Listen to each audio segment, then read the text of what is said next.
Good evening once again.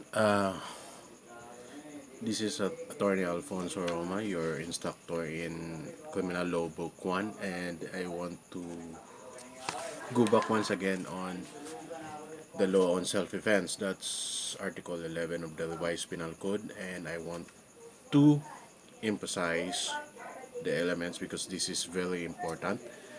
And in whatever aspect or whatever field you will pursue later on in your career, this is important. The law on self-defense. This is not just a, a, a part of the law where you can easily you can just easily have as your defense.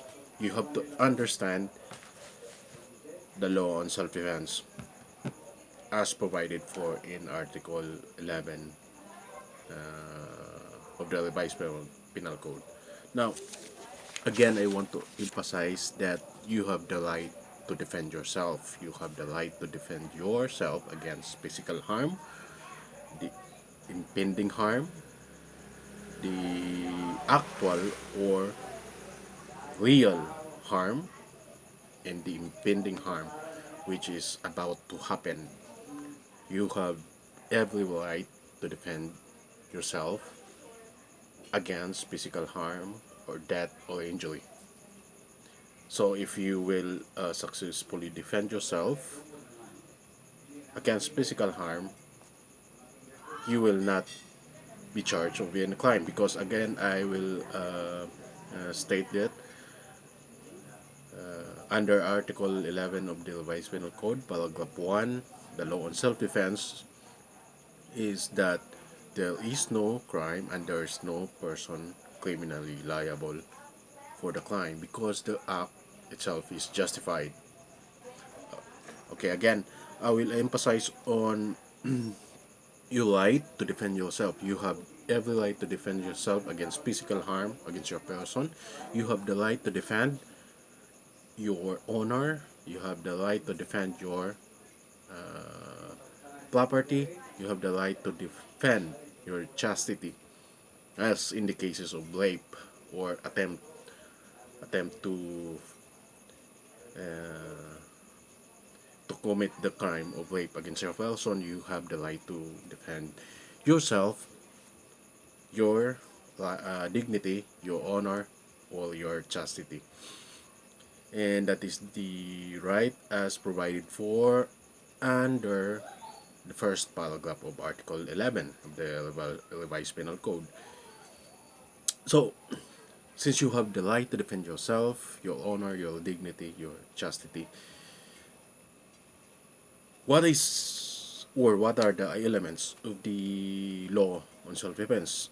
You have to just to remember the three important elements of self-defense, and that is unlawful aggression, the reasonable necessity of the means employed to prevent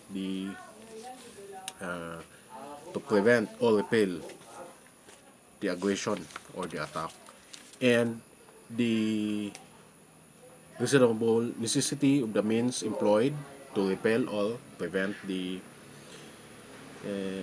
aggression, and that the person defending himself has not given sufficient provocation to the victim, or as the law states, lack of sufficient provocation on the part of the person defending himself. So it's really simple. There is an unlawful aggression, and the means employed to prevent it is reasonably necessary to prevent or to stop it, to repel it. And then you took no part in provocating, or you did not provoke the person attacking you, did not make provocations or let me say, if there was a provocation, there was no sufficient provocation. And the law on self-defense uses lack of sufficient provocation to on the part of the person defending himself. So basically, that's the law on self-defense, and that's really important. Uh, One of the most important principles in criminal law, book one.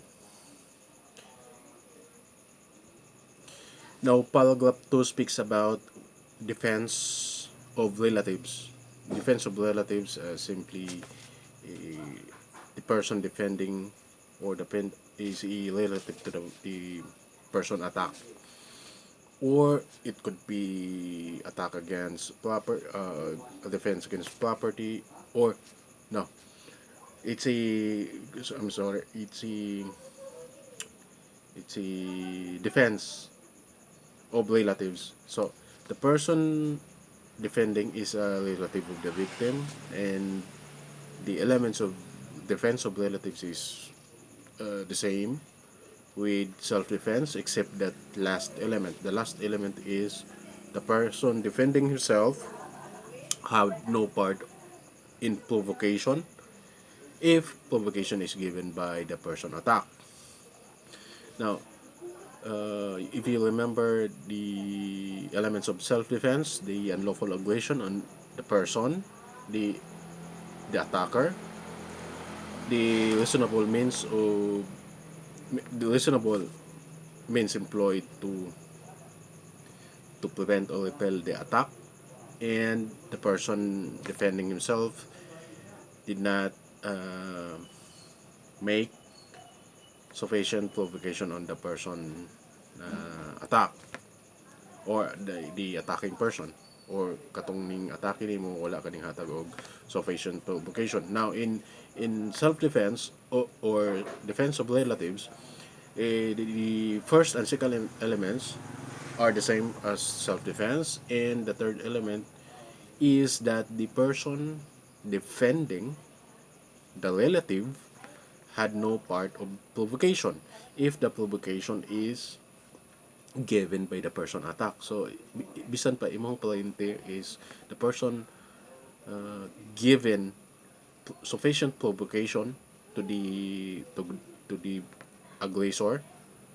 If you, the person defending your relative, had no part in provocating, had no participation in to provoke the person or the attacker, you have no knowledge of that, or simply you don't take part of the provocation. If the provocation is given by the relative of yours, you can still claim the defense of relative, and that's the essence of defense of relative. And by the way, the relatives is ascendants, descendants, spouse, brother, sisters, and by blood up to fourth degree. If you will search on relative by blood, by affinity up to fourth degree, it would be on your part to research the relatives up to fourth degree, and the same with the relatives by consanguinity. So consanguinity is by blood, and affinity is by law. That's up to fourth degree. So I think cousins included in the fourth degree. Moving on, we will discuss on defense of stranger. Defense of stranger, the same as defense, self-defense, and defense of relatives. Defense of stranger requires the presence of unlawful aggression and the reasonable necessity of the means employed to prevent or repel the attack. It's the same as the two self-defense mentioned already, and on the last part, or the last element of defense of stranger, is that the person defending is not induced by revenge or any other evil motive. So there is still unlawful aggression with the person, the attacker, and the reasonable necessity of the means employed to prevent or repel the attack. And last, third element is that the person defending is not uh, induced by revenge or any other evil motive. So, na kay makita ng stranger, gi-atake, gisulayan og patay, gisulayan og kulata, gisulatayan og physical harm, any physical harm or threats of death or injury, you can defend the stranger if you can, and you can still claim the defense of stranger, provided that the unlawful aggression, the reasonable necessity of means employed, and the uh, and you, the person defending, had no evil motive or revenge, revenge or any other evil motive. So that's on your part, that you are not being induced by any other revenge or evil motive. Now, we will talk about reasonable necessity of the means employed. If you are attacked by a fist, would be stabbing the attacker a reasonable necessity of the means employed? It depends. It depends on what you have to justify. So, I have a question for you. If you are attacked by a person with strong and heavy built person, muscular person, you and you're skinny, would stabbing that person or even shooting him considered a reasonable necessity of the means employed to prevent or repel the attack? You have to write your answer as comment and tell me what your thoughts about it.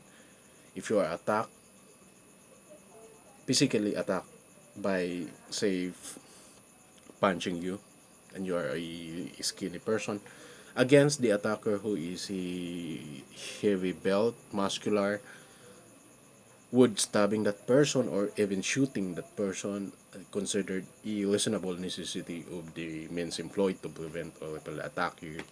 You will justify it in your answer, in your comment, and you comment your answers on the comment sections.